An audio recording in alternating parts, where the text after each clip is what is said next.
Magandang araw mga kasangga. Ito na naman ang sanggang dikit. Mamamasyal nga pala kami sa Taytay Falls dito sa Mayhay, Laguna. Yan po, medyo malayo-layo din daw ang aming lalakarin. 10 minutes to 15 minutes po ang aming lalakarin. Pero okay lang.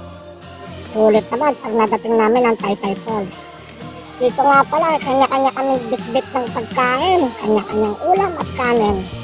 Ang alak dito, hindi pwede ang dibote. Kailangan isalin muna sa plastic bottle.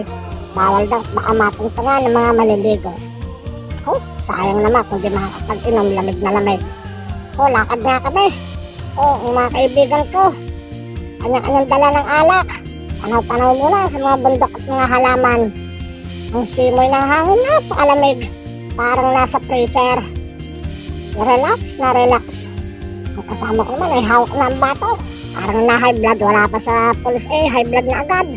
O lakad. O bumagal naman ang aming lakad noong hapuna. Tingin-tingin muna at baka malapit ng Taytay Falls.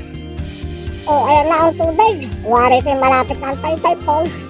Ang linaw, parang mineral water. Kita na namin ang signboards mga kasangga. Taytay Falls na. Wari ko ilang minuto na lang ay swimming na ere. So eto na nga. Pinagmamalaking Taytay Falls. Oh, ang lalim naman ng bangin. Ang lalaki ng mga bato. Oh, kapit mga kasanggat, baka malaglag. Bali ang tadyang, hindi pa nakakapaligo. Dito nga pala, ang tent ay may arkila. 400. Maghapon na yan. May dalaan chicks, pwede mo ipasok sa loob. Bahala ka. Charot. Oh, hanap muna na mapupwestuhan mga kasangga. Wari kayo wala ang patag. Puro bato. Oh, doon ka. Kusang ka daw. Oh, doon ka, Parnoy. Ang taas naman. Ang linaw naman ng tubig. Dili, sa pools, hindi ka pwede sumisid. Sigurado naman ibukol. Oh, ang linaw. Parang mineral. Alamig nga naman na parang nasa freezer. Oh, hinugasan muna namin ang aming bangos at iihaw na. Para kami makakain na. Uling lang at asin, kasapat na yan. Oh, binaka na nga, kasangga Richard. Oh, nadar na yan, ihingal na yan. May dala nga pala kami, toko at baboy, mangga na may sibuyas at kamatis, adobong paa ng manok, at saka, ayun na nga, bangos, katalo na yan. At kanya-kanya kaming dala ng kanin at mineral water. Mamaya na yung alak, pagkakain. Oh, hiniknak na ang bangos ng tiyan at may konti milyan po, bigay ng kapitbahay. Wala daw kami pagkain, nakakaawa.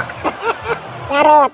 Oh, wari ko naman busog na ang mga kasangga. Oh, silip-silip naman, baka may magaganda. Oh, kaway-kaway. Oh, mamaya isisisay, tingnan lang kung kaya ang lamig. Oh, ano? Taytay Falls. Oh, tabi. Ayun ang kasangga. Sisilipin nga namin kung malamig na. Ma-testing. Oh, silip-silip mo na aking kaibigang Richard. Oh, ay hawaki daw. At si Sid, pupormahan kung malamig na. Oh, si Sid. Oh, lakit na. Ahon. Silip-silip muna. Ang dami chicks, ako nga susubok. Kung malamig na. Hindi na ako nagubad ng tamay. Wari ko yung lamig Ramdam ko ang lamig. Ayan na. Haba nga muna. Hindi makababa. Karamdam ang lamig sa talampakan. Wari ko yung daming bloke yung yellow sa lamig. Oh, lakad-lakad na konti. Hindi ka na yan, walang isang minuto ahon. Tama na yun, papicture lang Oh. Oh, dito po sa Taytay Falls, sobrang lamig ng tubig. Parang yellow, totoo po yun. O kaya punta na ako kayo din mga kasangga. Maraming salamat po. Bye-bye!